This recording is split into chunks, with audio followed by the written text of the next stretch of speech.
Now shifting gears, India is on course to take pole position as the fastest growing major economy in the world, beating out China. And as our Kim Ji-yeon explains, the rapid growth pace is not just coming on the back of the country's reform drive, but also slowing growth in China.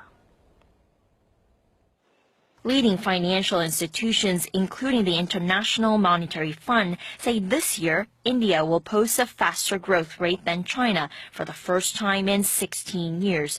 China has fallen away from two-digit growth and is busy unveiling a series of expansionary measures to try and maintain its growth rate at around 7%.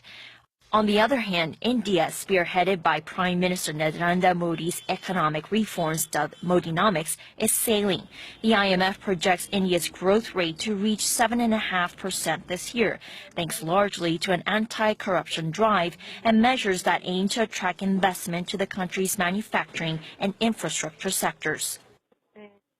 Modi is emphasizing India's 3Ds, democracy, demography, and demand.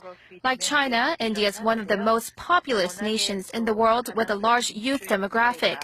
But unlike China, India is a democratic country. As of 2010, 19% of the Indian population were between the ages 15 to 24. Despite these conditions, the researcher cautions that a shift towards economic powerhouses depends entirely on the government's commitment to carry out its economic reform plans. For now, it seems that the Indian central government is super motivated. It announced plans earlier this week to boost infrastructure spending by $11 billion this financial year, on top of its original plan to spend $137 billion on its railways over the next 5 years. Kim Ji-yeon, Arirang News.